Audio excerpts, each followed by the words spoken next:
Hi hello నమస్తే అందరికీ welcome to my channel Ganna stories world. Story చదివే ముందు ఛానల్ని సబ్స్క్రైబ్ చేసుకోండి. ఇక స్టోరీలోకి వెళ్ళిపోదాం. My dear Rakshasi episode 33. మనం చేసే పని ఇక్కడ ఎవరికీ నచ్చదు అంతేగా, అందుకే మనకు నచ్చింది చేసుకుంటూ పోవాలి అంతే, తప్పితే ఎవరికో నచ్చింది చేయాలి అన్న ఆరాటం మనలో ఉండకూడదు. అలా అయితే మనం ముందుకు వెళ్ళలేము. ఇప్పుడు నువ్వు కూడా అంతే, నీకు నచ్చింది చేసుకుంటూ పోతూనే ఉండు. నిన్ను ఆపేవాళ్ళు ఎవరూ లేరు. ఇప్పుడు నీ ఆలోచన అంతా నీ బిడ్డ గురించి ఉండాలి, వాడి భవిష్యత్తు గురించి ఉండాలి. అర్థమైందా? పనికి మాలిన ఆలోచనలు నీ మెదడులో నుండి తీసేయి. ఇప్పుడు నీ ఆరోగ్యానికి అదంతా మంచిది కాదు. నువ్వు ఇప్పుడు ఎంత ఆరోగ్యంగా, ఎంత సంతోషంగా ఏం ఆలోచిస్తూ ఉంటావో నీ బిడ్డ కూడా అలాగే ఉంటుంది. నీ బిడ్డ సంతోషంగా ఉండాలంటే నువ్వు సంతోషంగా ఉండాలి, సరేనా అని అవంతికకి పూర్తిగా భోజనం తినిపించి ఆ తర్వాత కిచెన్ సామాన్ అన్నింటితో అవంతికకి దిష్టి తీసి, స్నానం చేసిరా తల్లి, అన్నీ బరువుగా ఉంటాయి అని అవంతిక ఫ్రెష్ అవ్వడానికి హెల్ప్ చేసి అవంతిక ఫ్రెష్ అయ్యి వచ్చాక కాస్త రెస్ట్ తీసుకోమ్మా అని అవంతికని పడుకోబెట్టి నీలిమ గారు బయటికి వచ్చారు. చాలా ధన్యవాదాలు తల్లి, నా ఇంటి కోడల్ని ఎంత బాగా చూసుకుంటున్నావు. నువ్వే లేకపోతే అమ్మాయికి ఇన్ని సంతోషాలు జరిగేవి కావు. ఇవన్నీ చేయాలని మాకు తెలిసేది కాదు. నిజంగా చాలా సంతోషంగా ఉందమ్మా అన్నారు రాఘవేంద్ర గారు నీలిమ గారిని.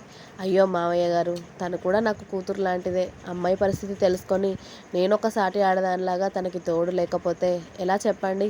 మీ మనవడు ఎందుకు అంత మూర్ఖంగా ఉన్నాడో నాకు తెలియదు కానీ చేజేతులారా ఒక వజ్రాన్ని దూరం చేసుకుంటూ ఉన్నాడు. వాళ్ళ కుటుంబంలో ఏదో జరిగిందని కట్టుకున్న భార్యని ఇంత కష్టపెట్టడం మాత్రం నిజంగా ఏమీ బాగాలేదండి. మీ మనవడిని ఇలా అంటున్నానని తప్పుగా అనుకోవద్దు. భార్యను వదిలేసి ఆయన ఏమైనా సంతోషంగా ఉన్నాడా? తాగుడికి అలవాటు పడి బిజినెస్ని వదిలేశాడు. ఒక పిచ్చివాడిలా తిరుగుతున్నాడు. ఏం సంతోషంగా ఉంటున్నాడు? భార్య బిడ్డలని వదిలేస్తారా? ఏదో కష్టం వస్తుందని తెలిసి ఆయన ఏమైనా బ్రహ్మనా, లేకపోతే ఆయన రాత ఆయనే రాసుకొని వచ్చాడా? ముందే జరిగేది ఆయనకు తెలుసు అనుకోవడానికి వాళ్ళ దరిద్రం వల్ల వాళ్ళ రాత బాగోలేదో తెలియదు. మీ పెద్ద మనవడు మనవరాలు ముని మనవరాలు చనిపోయారు, కాదు అనట్లేదు. వాళ్ళ జీవితంలో జరిగింది ఈయన జీవితంలో జరుగుతుంది అనుకోవడానికి ఈయన రాత ఈయనే రాసుకోలేదు కదా. ఇంత చిన్న విషయం ఎలా మర్చిపోయారు? మీ జీవితంలో జరిగింది నా జీవితంలో జరగాలి అని రూల్ ఏమైనా ఉందా? ఎప్పుడో ఏదో ఫ్యామిలీలో జరిగింది అని కట్టుకున్న భార్యని ఇంత క్షోభకు గురి చేయడం మాత్రం న్యాయం కాదండి. ఆడపిల్ల ఉసురు తగిలించుకోకూడదు. అది మీ మనవడికి ఇప్పుడు జరుగుతున్నా కూడా అది అర్థం కావట్లేదు. కడుపుతో ఉన్న భార్య కాలింట్లో నుండి బయట పెడితే తను ఎక్కడ ఉంది, ఎలా ఉంది అని కనీసం ఇప్పటి వరకు కనుక్కోలేదు. అంటే మీ మనవడు ఎంత పెద్ద మంచి మనసో నాకు అర్థమవుతూనే ఉంది. ఆర్యన్ గురించి వైభవ్ చెప్పినప్పుడల్లా చాలా మంచివాడు అనుకునేదాన్ని. కానీ అవంతిక పొజిషన్ చూసినప్పటి నుండి మీ మనవడి కన్నా మూర్ఖుడు ఇంకొకరు లేరు అనిపిస్తుంది నాకు. భార్య ఇల్లు దాటి ఇన్ని నెలలు అవుతుంది, మరెక్కడ ఉంది, కడుపుతో ఉంది, ఎలా ఉంది అని కనీసం కనుక్కుంటున్నాడా? అదే లేదు. ఒక తాగుడికి బానిస అయ్యాడు. పెళ్ళాన్ని వదిలేసి ఆయన మాత్రం సంతోషంగా ఉంటున్నాడా? లేకపోతే ఇంకొకరిని కూడా పెళ్లి చేసుకొని ఇలాగే కాంట్రాక్ట్ పెళ్ళాంలాగా ఉండు, నాకు పిల్లలు వద్దు ఏం వద్దు అని ఇంకొకరిని తీసుకొచ్చుకుంటాడంటనా మరి అన్నారు నీలిమ గారు చాలా ఆవేశంగా.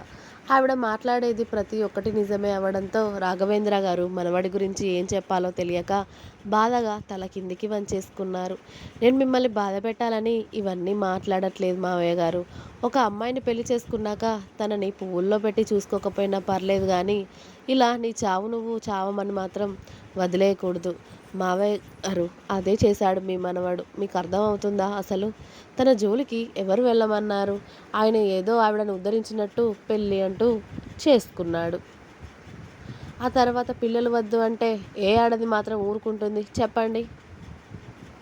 భర్త ప్రేమగా చూసుకుంటే పిల్లల కన్నా భర్తే ప్రాణం అనుకుని భర్త వెంటే అడుగులు వేస్తారు ఆడవాళ్ళు.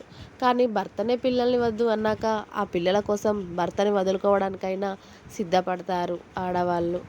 పైగా అది నీ వారసుడే కదా, నీ రక్తమే కదా, నీ బిడ్డనే కదా. నీ బిడ్డ ఆల్రెడీ కడుపులోకి వచ్చాక చంపేయమని నీ నోటితో నువ్వెలా చెప్తావో చెప్పొకసారి. ఏమో అండి. మీ మనవడి గురించి ఎంత చెప్పినా కూడా తక్కువే. ఇలాంటి మనిషిని నేనెక్కడా చూడలేదు. ఎవరి జీవితంలో జరిగింది నా జీవితంలో జరుగుతుందని పొరపాటు పడి కట్టుకున్న భార్యని, కడుపున పడ్డ పిల్లాడిని వదిలేసి ఇంత ఆరామ్స్‌గా ఉంటున్నాడు చూడండి. మీ మనవడికి నిజంగా నా నమస్కారాలు. అలాగే ఉండనివ్వండి. ఇంకెప్పుడు కూడా ఈ అమ్మాయి వైపు మీ మనవడు కన్నెత్తి కూడా చూడకుండా చూడండి. చాలు ఆ అమ్మాయి బతుకు ఆ అమ్మాయి సంతోషంగా బతుకుతుంది తన బిడ్డను పట్టుకొని. ఆయన వచ్చి ఇప్పుడు అమ్మాయిని ఉద్ధరించాల్సిన అవసరం కూడా లేదు అని ఆవిడ బాధంతా కక్కేశారు నీలిమ గారు. నిజంగా మనవడు చేసిన ఘనకార్యానికి ఆయన రోజు బాధపడుతూనే ఉన్నారు. ఇక్కడ కడుపుతో ఉన్న ఆడపిల్ల ఒంటరిగా తన బతుకు వెళ్ళదీస్తూ ఉంటే కనీసం అతడు కూడా పట్టించుకోకుండా మనవడు అసలు దేని మీద ధ్యాస అన్నది లేకుండా తిరుగుతూ ఉంటే ఎవరి గురించి బాధపడాలో ఆ పెద్ద మనిషికి అర్థం కావట్లేదు. అందరూ ఆర్యన్ మూర్ఖత్వం గురించి తెలిసి ఆర్యన్ని తిడుతూ ఉంటే మనవడు కదా కాస్త బాధ కూడా అనిపిస్తుంది ఆయనకి. ఆర్యన్ చేసింది మంచి పని అని ఆయన చెప్పట్లేదు. ఆయన లేకపోతే అవంతిక కూడా ఇప్పుడు ఎక్కడ ఉండేదో ఆమెకి కూడా తెలియదు. కానీ మనవడు అన్న ప్రేమ అలాగే మనవడిని అంటున్నారు అన్న బాధ కూడా ఆ ముసలి గుండా మోస్తూనే ఉంది. ఏం చేయాలమ్మా? వాడు ఏం రాత రాసుకొని వచ్చాకున్నాడో తెలియదు. కట్టుకున్న దాన్ని ఇలా వదిలేసి వాడేమో అలా నాకు ఏదీ నచ్చడం లేదు. వాడితో మాట్లాడాలని చూసినా కూడా ఒక మాట వినేవాడైతే బాగుండేది. వాడితో మాట్లాడడం అవంతిక ఇంటి బయట నుండి కాలు బయట పెట్టినప్పుడే నేను మానేశాను. ఇంకా ఏం చేయాలి తల్లి? నా మనవడిని అక్కడ, మనవరాల్ని ఇక్కడ చూసుకోవడం తప్పితే నేనేం చేయలేను అని రాఘవేంద్ర గారు కన్నీళ్లు పెట్టుకున్నారు. ఎలా జరగబోయేది అలా జరుగుతుంది మావయ్య గారు. మీరిక బాధపడకండి. మిమ్మల్ని ఏదో అనాలని నేను ఈ మాటలు అనలేదు. సాటి ఆడదానిగా అమ్మాయి బాధ చూసి అన్నాను అంతే. మీరు ఇవన్నీ మనసులో పెట్టుకోకండి అని రాఘవేంద్ర గారిని ఓదార్చి ఆ తర్వాత ఇంట్లో వాళ్ళందరికీ భోజనం వడ్డించారు నీలిమ గారు. ఇక ఆ రోజు శ్రీమంతం అంతా అయ్యాక అవంతికకి ఇప్పుడో అప్పుడో డెలివరీ లాగా ఉంది. నాన్న నీకు ఆఫీస్ వర్క్ ఉంటే నాన్న నువ్వు వెళ్ళండి, నేను ఇక్కడే ఉండి అవంతికని చూసుకుంటాను. ఏ క్షణంలో అయినా డెలివరీ అయ్యేది తెలియదు కదా. పక్కకి ఎవరైనా తెలిసిన వాళ్ళు ఉంటే బాగుంటుంది. పని వాళ్ళందరూ ఉన్నారు కానీ మనం అంటూ ఒకరు ఉండాలి కదా. నీకేదైనా అర్జెంట్ అయితే వెళ్ళు వైభవ్ అని కొడుక్కి చెప్పారు నీలిమ గారు. లేవమ్మా, వర్క్స్ ఇప్పుడు పెద్దగా ఏమీ లేవు. మేనేజర్కి వర్క్ అప్పగించేశాను. ఒక 2-3 డేస్ నేను కూడా ఉంటానులే. అలాగే అవంతిక కూడా చాలా డల్గా కనిపిస్తుంది. ఒక 2-3 డేస్ ఉండి వెళ్తానులే అని వైభవ్ కూడా ఆ రోజు అక్కడే ఉండిపోయాడు. నీలిమ ప్రకాష్ గారు అలాగే వైభవ్ కూడా 4 రోజులు అవంతిక వాళ్ళ దగ్గరే ఉండి వెళ్తాను అనడంతో రాఘవేంద్ర గారు అక్కడ ఆర్యన్ ఎలా ఉంటాడో ఏంటో అని చెప్పేసి జాగ్రత్త తల్లి, నేను మళ్ళీ వారం రోజుల్లో వస్తాను అని చెప్పి రాఘవేంద్ర గారు హైదరాబాద్కి బయలుదేరారు. ఆయన వెళ్ళేసరికి ఉదయం అవ్వడంతో రాఘవేంద్ర గారు మనవడు ఎలా ఉన్నాడు ఏంటి అని ఆర్యన్ రూమ్లోకి వెళ్ళి చూశారు. ఆర్యన్ కింద కూర్చొని బెడ్ మీద తల ఆనించి నిద్రపోతూ కనిపిస్తూ ఉన్నాడు. అతడు పక్కన మందు సీసాలు ఫుల్గా కనిపిస్తూ ఉంటాయి. ఎప్పటి నుండి తాగుతూ ఉన్నాడో గాని. అసలు మనవడి మొహంలో ఇంతకు ముందు రూపురేఖలు అసలు లేవు. మొహం పీక్కుపోయింది. మనిషి మొత్తం పీక్కుపోయాడు. జిమ్ చేయడం మానేశాడు. అసలు తిండి తినడమే మానేశాడు. ఏదో 2 గ్లాసులు జ్యూస్, బాగా ఆకలి వేస్తే 4 మెతుకులు అన్నం, లేకపోతే అవే మంచినీళ్ళు, లేకపోతే అదే మందు తాగి పడుకుంటున్నాడు తప్పితే తినడం, సంతోషంగా ఉండడం అనేది ఎప్పుడో మర్చిపోయాడు. అది కూడా అవంతిక అతడి జీవితంలో నుండి వెళ్ళిన రోజు నుండే. మనవడిని అలా చూడగానే రాఘవేంద్ర గారికి దుఃఖము అస్సలు ఆగలేదు. వస్తున్న దుఃఖాన్ని ఆపుకుంటూ, ఎందుకు ఆర్యన్, పచ్చని సంసారాన్ని నీ చేతులారా నువ్వే నాశనం చేసుకున్నావు కదరా. కడుపుతో ఉందిరా నీ భార్య. ఇంకొక వారం రోజుల్లో తండ్రివి కాబోతున్నావురా. ఎంతో సంతోషకరమైన విషయాన్ని ఇప్పుడు కనీసం నువ్వు తెలుసుకోకుండా చేసుకున్నావు కదరా. ఎంతమంది ఎన్ని మాటలు అంటున్నా కూడా ఈ ముసలి గుండె తట్టుకుంటుంది. నీకోసమే కదరా. నేను బతుకుతుందే నీకోసమే. అందరూ నిన్ను వెళ్ళిపోయినా నా మనవడిని గొప్ప స్థాయిలో చూడాలి, సంతోషంగా చూడాలి. నా మనవడు అతడి భార్య పిల్లలతో కలిసి ఉంటే చూడాలి అనుకొని నీకోసమే కదరా నేను ఇన్ని చేసింది. అయినా కూడా చివరికి నా ఏ కోరిక ఫలించలేదు కదా ఆర్యన్. ఎందుకు దేవుడా ఈ ముసలి గుండెని ఇన్ని ఘోరాలు దారుణాలు చూసి కూడా బతికిస్తున్నావు? నువ్వు నన్ను కూడా తీసుకెళ్ళిపో, వీడిని ఇలా చూస్తూ బతకడం కన్నా చావడమే మేలు అని పని వాళ్ళని పిలిపించి రూమ్ అంతా క్లీన్ చేయించి ఆర్యన్ని బెడ్ మీద పడుకోబెట్టి అతడికి డ్రెస్ని స్వయంగా రాఘవేంద్ర గారే మార్చి కాసేపు మనవడి తల నిమురుతూ ఉంటే మునుపటి కళారంగు అసలు ఏవీ కనిపించడం లేదు ఆర్యన్లో. మొత్తం బక్క చిక్కిపోయి సన్నగా అయిపోయాడు ఆర్యన్ని చాలాసేపటి వరకు చూసి రాఘవేంద్ర గారు బాధగా ఆయన రూమ్లోకి వెళ్ళిపోయారు. ఇక ఇక్కడ ఊర్లో అవంతికని నీలిమ గారు చక్కగా ట్రీట్ చేస్తూ ఉంటే అవంతిక కొద్దిగా బరువుగా మారి కాళ్ళంతా వాపులు వచ్చి మెల్లిగా నడుస్తూ ఉంటుంది.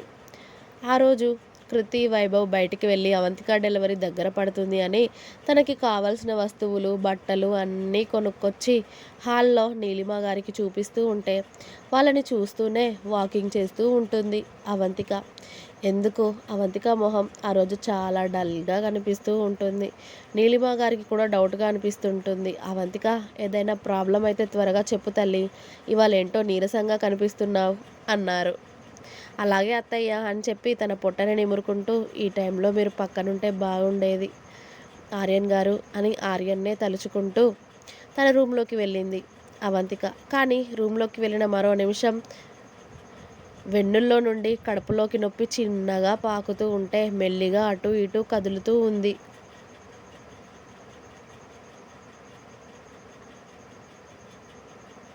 అవంతికకి అది నిమిషంకి ఎక్కువ అవ్వడంతో కృతి అని గట్టిగా పిలిచింది అవంతిక. అవంతిక పిలుపు వినడమే ఆలస్యం. నీలిమ గారు, కృతి లోపలికి వచ్చారు. కడుపులో నొప్పిగా ఉంది అత్తయ్య, నా వల్ల అవ్వడం లేదు అని అవంతిక ఏడుస్తూ ఉండడంతో వైభవ్, వెంటనే కార్తీ అని అరిచారు నీలిమ గారు. అలాగే అమ్మ అని వైభవ్ వెంటనే కారు తీయడంతో అవంతికను వెంటనే హుటాహుటిన హాస్పిటల్కి తీసుకువెళ్లారు. అవంతిక నార్మల్ డెలివరీకి రెడీగా లేకపోవడంతో ఆపరేషన్ చేయాల్సి వస్తుందని డాక్టర్ గారు నీలిమ గారికి చెప్పి వెంటనే అవంతికని ఆపరేషన్ థియేటర్లోకి తీసుకువెళ్ళి 2 గంటల తర్వాత లడ్డు లాంటి పాపని టవల్లో చుట్టి తీసుకువచ్చి నీలిమ గారి చేతుల్లో పెట్టి, పాపండి అని మళ్ళీ డాక్టర్ గారు లోపలికి వెళ్ళిపోయారు. ఇంకా ఉంది, నెక్స్ట్ ఎపిసోడ్ రేపు వస్తుంది, వెయిట్ చేయండి. అలాగే మీకు కనుక నా స్టోరీస్ నచ్చినట్టయితే ప్లీజ్ లైక్ చేయండి, షేర్ చేయండి, కామెంట్ చేయండి, సబ్స్క్రైబ్ చేసుకోవడం మాత్రం అస్సలు మర్చిపోవద్దు.